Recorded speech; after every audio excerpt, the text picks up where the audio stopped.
33 minutes of basketball myths collapse under a clock.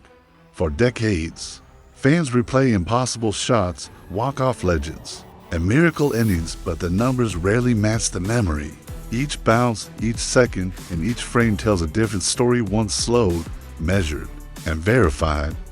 What survives isn't the scoreboard or the rulebook, it's the myth built on highlight reels, riddled until fact and fiction blur. This is the record of every buzzer beater myth explained. NBL origins. The first references to a buzzer beater appear in local newspaper reports from 1936 barnstorming tours, when traveling clubs played in small gymnasiums without standardized timing equipment. Instead of visible game clocks, referees kept track on pocket watches or relied on a table official's manual countdown. Because of this, the definition of last second depended heavily on human judgment, and reports often contradicted one another about whether a decisive shot actually beat the horn.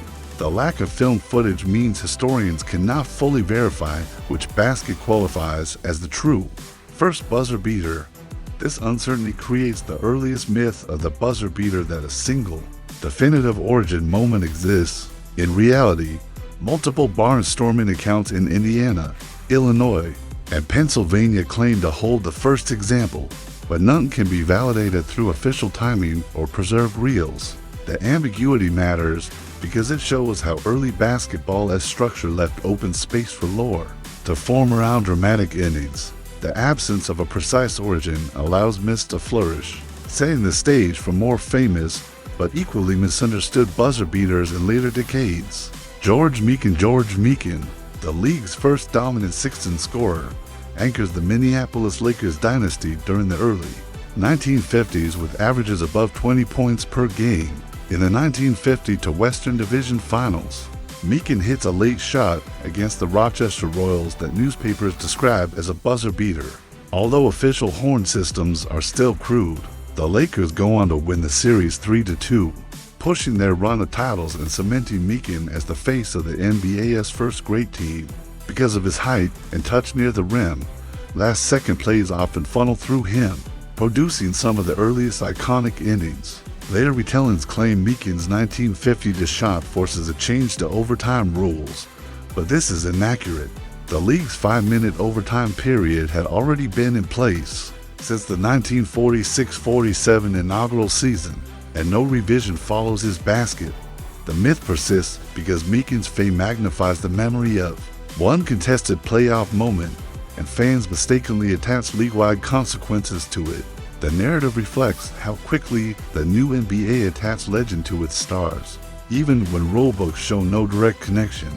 The spread of this myth sets the stage for Wilt Chamberlain's era, when actual rule adjustments follow high-profile dominance.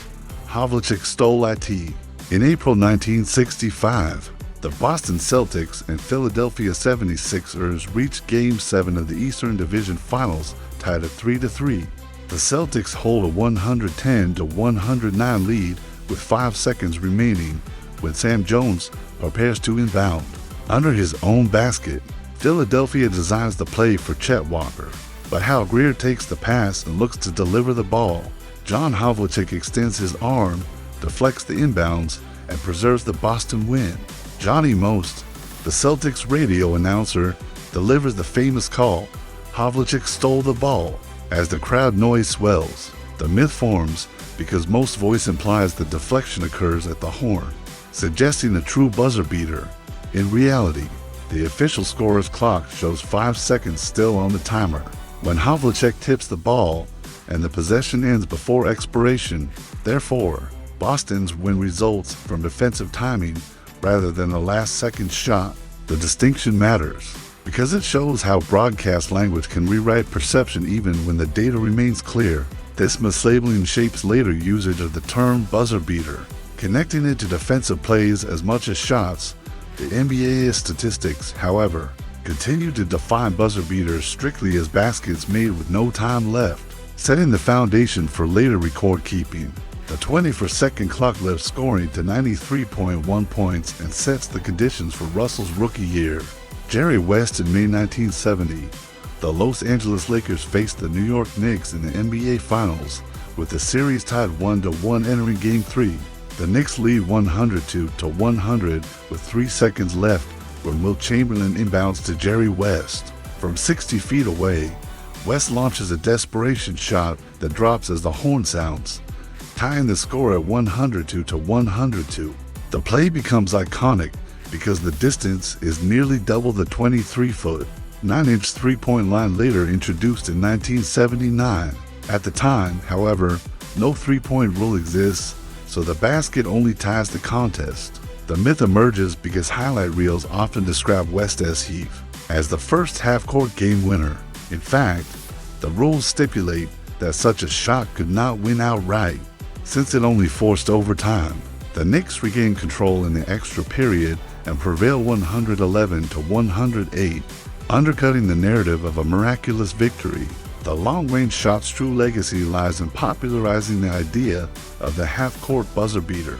Even though it did not end the game, this misunderstanding endures in NBA storytelling, where the drama of the basket overshadows the overtime loss. The overtime defeat sets the stage for New York's eventual championship, which closes with Willis Reed's famous Game 7 appearance. Dr. J baseline in the 1980 NBA Finals. Julius Erving delivers one of the most replayed highlights in league history during Game 4 between Philadelphia and Los Angeles. With just over 3 minutes left in the fourth quarter, Erving drives baseline, switches hands midair, and finishes a reverse layup around Kareem Abdul-Jabbar. The move demonstrates his control and athletic reach at 6 even, extending the play far under the backboard before releasing with his right hand. Broadcasters later attached the label of a buzzer miracle. Even though the shot occurs with significant time remaining, the basket narrows the Lakers' lead, but does not close the contest outright. The myth survives because highlight packages frame the layup like a last-second dagger, even cutting the footage to make it appear as a decisive ending. In truth, 3 minutes of action remain, and Los Angeles retains momentum to win 105-102, taking a 3-1 series lead. The sequence elevates Erving's reputation as a creative finisher, but his timing disqualifies it from the definition of a buzzer beater. The replay's circulation in promotional reels cements the confusion, making casual fans believe the basket sealed a finals win.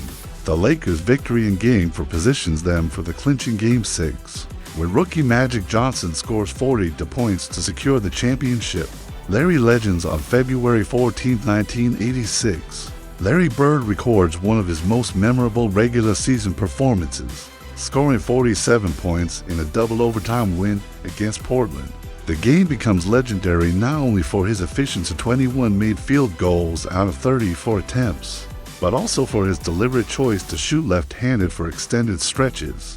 Bird confirms afterward that he wanted to challenge himself, claiming he saved his right hand for Sunday against the Lakers.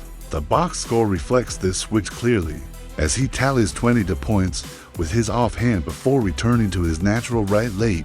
His performance builds a folklore narrative that would later attach itself to specific shots, including the final play. The buzzer sequence itself, however, involves a banked three-pointer in the second overtime, but not taken left-handed.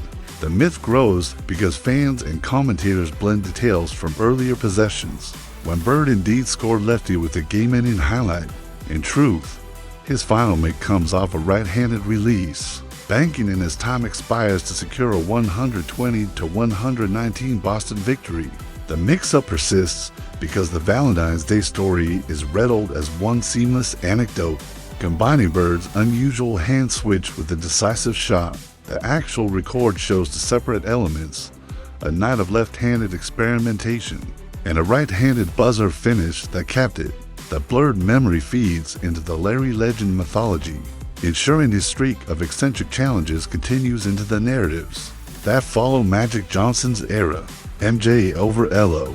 On May 7, 1989, Michael Jordan records one of the most replayed sequences in NBA history during the first round series between Chicago and Cleveland. Jordan enters Game 5 already averaging 39.8 points in the matchup and finishes with 44, carrying the Bulls into the decisive possession. With 3 seconds left, Craig Ehlo forces Jordan toward the foul line, yet Jordan elevates, double clutches, and releases as the horn sounds. The basket eliminates the Cavaliers 101-100, advancing Chicago to the Eastern Conference semifinals. For television audiences, the image of Jordan's jump, fist pump, and Cleveland's collapse compresses into the definition of a playoff buzzer beater. The mythology, however, exaggerates the context, often retelling the play as if it won a championship. In reality, the shot decides only a first-round series, with Chicago still 3 rounds away from the finals. The moment grows in stature because of its aesthetic perfect timing, iconic celebration, national broadcast exposure rather than its round significance. Later narrations blend the highlight with Jordan's broader championship legacy, giving the impression that the shot directly sealed a title. The record is clear. Jordan's buzzer against Ehlo secures survival in 1989, but proceeds for more seasons before his first championship in 1991. This gap highlights how memory elevates drama above chronology, setting up the next generation of postseason myths. The Memorial Day Miracle on May 31, 1999. San Antonio trails Portland by 2 points with under 10 seconds to play in Game 2 of the Western Conference Finals. Sean Elliott, a 6'8" forward battling kidney disease, drifts to the left sideline as Mario Elie swings him the ball. With only 9 seconds remaining, Elliott gathers, toes balanced just inches inside the boundary, and launches a high-arcing 3 over Rasheed Wallace. The shot drops clean, giving San Antonio 86-85 lead and igniting what broadcasters instantly brand the Memorial Day Miracle. The Spurs protect the advantage to close out the win and seize a commanding 2-0 series lead. The sequence often circulates as a textbook buzzer beater, but the footage shows otherwise. Elliott's release comes with nearly 9 seconds still on the clock, leaving Portland a possession to answer. The drama derives not from expiration of time, but from the precision of footwork. Elliott avoiding the sideline by millimeters and the context of the shortened lockout season. San Antonio rides the momentum, sweeping the Lakers in the next round and defeating New York in the finals for the franchise's first championship. Therefore, while remembered in highlight reels as a miracle at the Horn, the play more accurately demonstrates how close margins, rather than true last-second shots, reshape playoff history. The Spurs' march continues into the 2000s, where buzzer myths multiply around a new generation of clutch finishes. Derek Fisher .4 on May 13, 2004. San Antonio appears to seize control of the Western semifinals when Tim Duncan drains a leaning 18-footer over Shaquille O'Neal with 0.4 seconds left. The shot gives the Spurs a 73-72 lead, and the home crowd prepares for celebration. But Los Angeles, out of timeouts, advances the ball to midcourt under the league's advance rule, giving one final chance. Gary Payton inbounds to Derek Fisher, who catches, turns, and fires in a single motion. The ball drops through the net as the horn sounds, reversing the game to a 74-73 Lakers victory.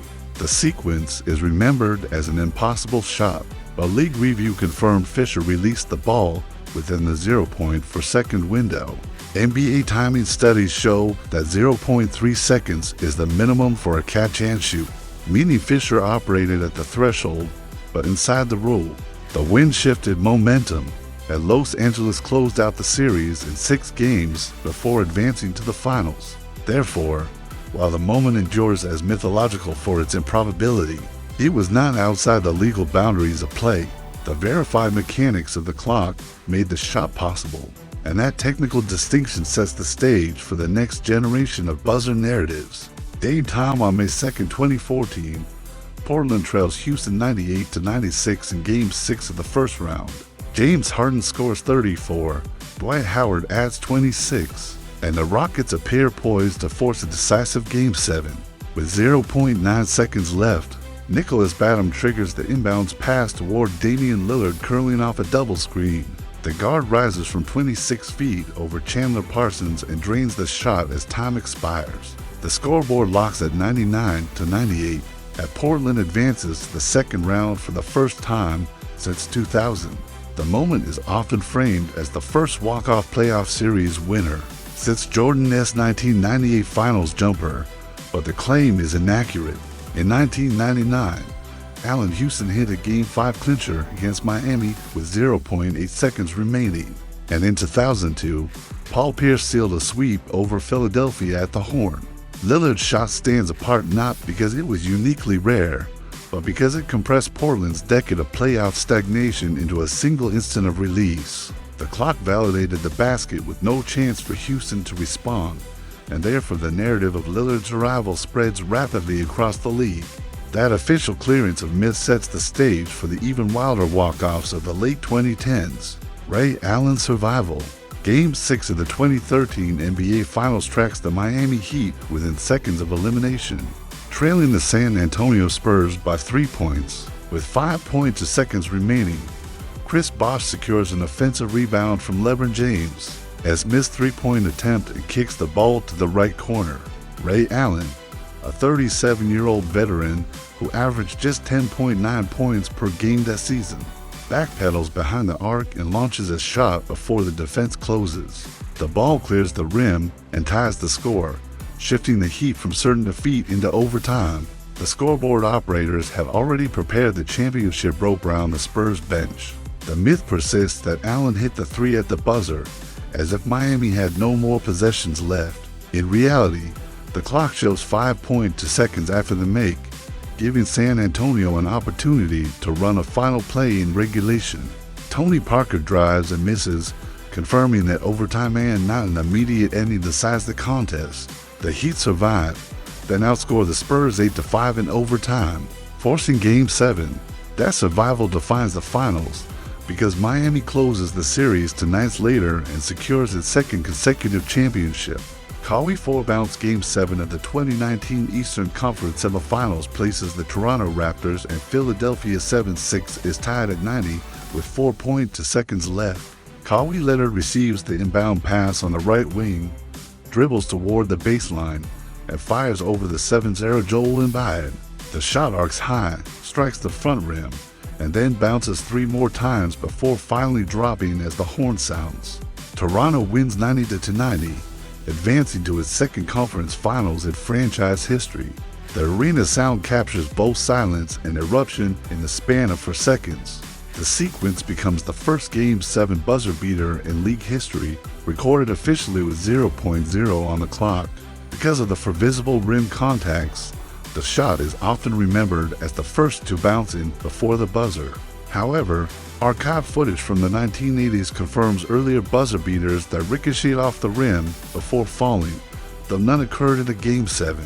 Leonard's basket therefore marks a milestone not for its physics, but for its stakes. That distinction bridges to the next example of buzzer beater myth-making in the modern era. NCAA lore on March 28, 1992. The East Regional Final in Philadelphia ends with one of college basketball's most replayed possessions. Duke trails Kentucky 103-102 with 2.1 seconds left when Grant Hill, positioned on the baseline, launches a full-court pass to 6'11" forward Christian Laettner. Laettner catches at the free throw line, fakes right, turns over his left shoulder, and shoots as the horn sounds. The jumper drops clean, sealing a 104-103 Duke win and advancing Mike Krzyzewski's program to its 5th straight Final Four. The play's execution is so precise that coaches still diagram it at clinics 3 decades later. Because of ESPN's replay packages and the shot heard round the world nickname, many fans assume Laettner's basket represents the first buzzer beater in NCAA tournament history. In fact, March Madness archives record several earlier examples, including the 1957 Kansas SMU Regional and the 1959 Cincinnati-Kansas State finish, both decided by shots at 0.0. Laettner's jumper therefore becomes famous less for being first and more for occurring in an Elite Eight game loaded with NBA-bound talent and national stakes. That distinction sets the frame for how pro basketball would soon market buzzer beaters as brand-defining moments. Half-court craze on December 29, 2010, Sacramento guard Tyreke Evans. Then, in his second NBA season, records the signature play of his career, facing Memphis. The Kings trail 98-97 with 1.5 seconds left when O.J. Mayo buries what seems like a game-winning jumper.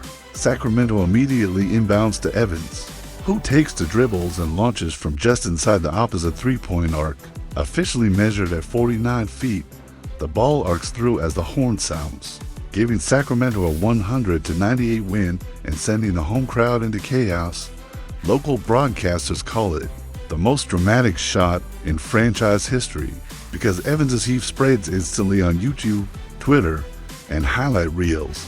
It becomes the face of the half-court miracle trend in the social media era. Commentators often frame it as one of the most improbable makes in league history, but shot data shows otherwise. Jerry West's 60-foot basket in the 1970 Finals Game 3, for example, carried a nearly identical probability profile, both contested, both in under 2 seconds, and both forced by circumstances. Therefore, the myth that Evans' make ranks as uniquely impossible overlooks the league's longer archive of desperation heaves, the rise of digital distribution, rather than the physics of the shot itself, explains why this play becomes globally iconic. Women's game in March 2018. Notre Dame guard Aiko Gumboel delivers one of the most concentrated stretches of late-game execution in college basketball history.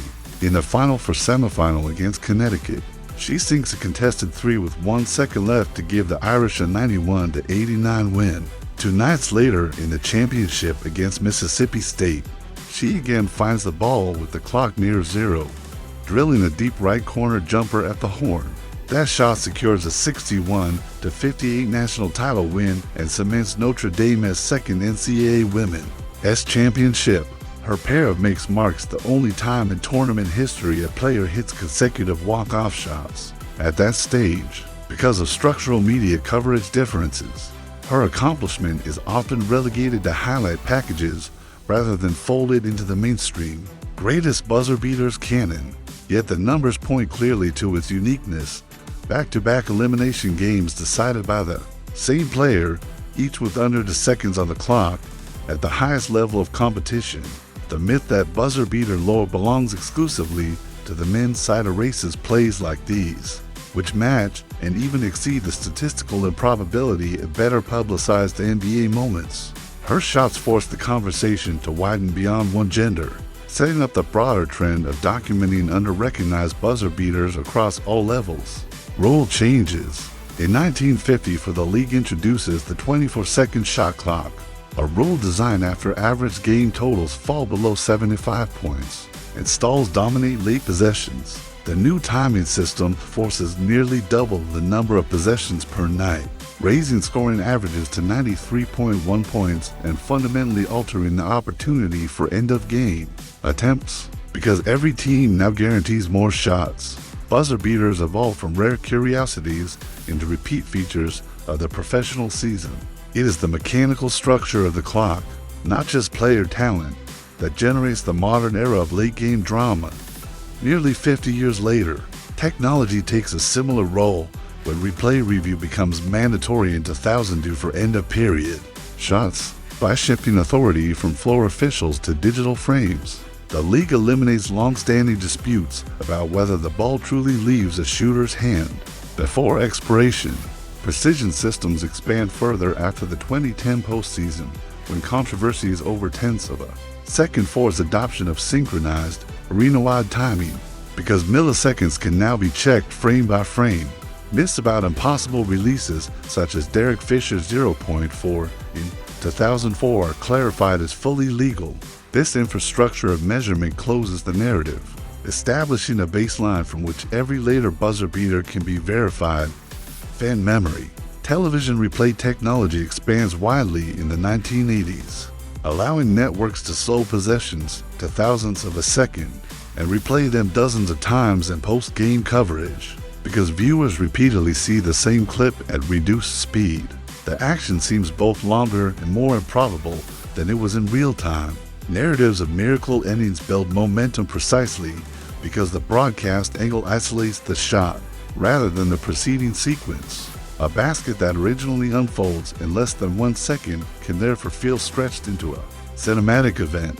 Highlight reels on sports networks and, later, social media platforms accelerate this effect by detaching clips from their wider context. A jumper that gives a team a 2-0 series lead can circulate for decades, as if it were a do-or-die championship moment. Fans then internalize myths about walk-off or at the buzzer plays, even when the clock shows remaining seconds. Because memory is shaped by these endless loops, perception diverges from fact, ensuring that buzzer beaters remain cultural miracles regardless of their statistical frequency. This cycle of replay and reinterpretation locks the myths in place, completing the pattern that begins with rule changes and ends in storytelling.